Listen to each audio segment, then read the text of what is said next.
இந்த உலகத்துல ஒரு காரை முதல்ல டிரைவ் பண்ணது யாருன்னு உங்களுக்கு தெரியுமா? இன்னைக்கு இருக்கக்கூடிய கார் நிறுவனங்கள்ல ரொம்ப பிரபலமா இருக்கக்கூடிய ஒண்ணுனா அது பென்ஸ் தான். அந்த பென்ஸ் நிறுவனத்தை உருவாக்குறதுக்கு காரணமா இருந்தவர் கார்ல் பென்ஸ் சொல்லப்படக்கூடிய இவர் தான். இவர் 1888ல 3 சக்கரங்களை கொண்ட ஒரு காரை ரெடி பண்றாரு.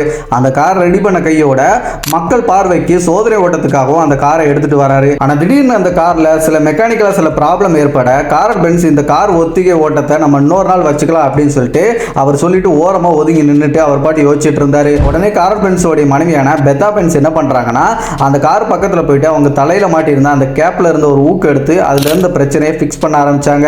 ஃபிக்ஸ் பண்ணதுக்கு அப்புறம் அந்த காரை மென்ஸ் கேம்ல இருந்து ஃபோர்ஸ் கேம் வரைக்கும் 106 கிலோமீட்டருக்கு அந்த காரை அவங்களே ஓட்டி அந்த சோதனை ஓட்டத்தை சக்சஸ்ஃபுல்லா முடிச்சாங்க. உலகத்திலே ஒரு கார் டிரைவ் பண்ண ஒரு பெண் அப்படிங்கிற சாதனையை பெத்தா பென்ஸ் இது மூலமா படைச்சு இன்னைக்கு வரைக்கும் ஆட்டோமொபைல் ஹிஸ்டரியில ஒரு மிகப்பெரிய ஒரு விஷயமா பார்க்கப்படுது. இன்னும் இன்ட்ரெஸ்டிங்கா நிறைய விஷயங்கள் தெரிஞ்சுக்கிறதுக்கு இந்த வீடியோக்கு லைக் கொடுத்துட்டு நம்ம பேஜை ஃபாலோ பண்ணி வச்சுக்கோங்க.